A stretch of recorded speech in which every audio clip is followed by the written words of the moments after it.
Krásny slnečný deň vám prajem. Moje meno je Slavomíra Harcegová, som konzultant Feng Shui a ukážem vám spôsob, akým si môžete rozvíjať svoju intuíciu. Život nám niekedy prináša situácie, kedy sa dostaneme akoby na rozcestie. Potrebujeme sa rozhodnúť, ako ďalej, ktorou cestou sa vydať. Ak už milióny krát premýľate v hlave všetky riešenia, všetky pre a proti, ste už v tom akoby zaciklení a neviete sa pohnúť, vtedy je lepšie vypnúť na chvíľu ten gramofón myšlienok a obrátiť sa na svojho vnútorného radcu, na svoju intuíciu, svoju dušu, hlas srdca. Nazvite to ako chcete. Faktom zostáva, že kdesi hlboko vo vnútri odpoveď poznáme. Ako sa k nej ale dostať? Skúste toto. Postavte sa úplne uvoľnene, vydýchnite všetko napätie, vypnite myšlienky. Môžete si privrieť oči a položiť ruku na srdce a predstavte si, že ste sa rozhodli pre možnosť A.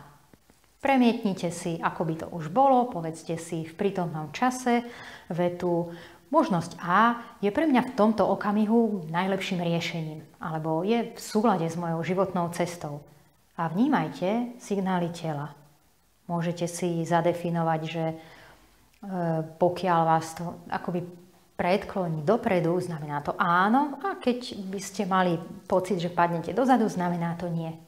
Alebo iba vnímajte svoje telo. Zovrel sa vám žalúdok, alebo stiahlo srdce, ťažšie sa vám dýcha. Alebo naopak máte pocit, ako keby vám niekto sňal ťarchu z pliec a cítite príval energie, alebo rozbúchalo sa vám rýchlejšie srdce. Všímajte si tieto signály, zapamätajte si ich, môžete si ich aj zapísať a ten istý postup vyskúšajte so všetkými možnosťami, ktoré vás napadli. A budete poznať odpoveď. Rozvíjať svoju intuíciu sa určite oplatí. Je spoľahlivejšie ako našich 5 zmyslov a nedá sa tak ľahko oklamať. Časom budete schopní už priamo v danej situácii vnímať, aký mám z toho pocit, je to v poriadku pre mňa? Nemám z toho dobrý pocit, tadiaľ to asi pre mňa cesta nevedie.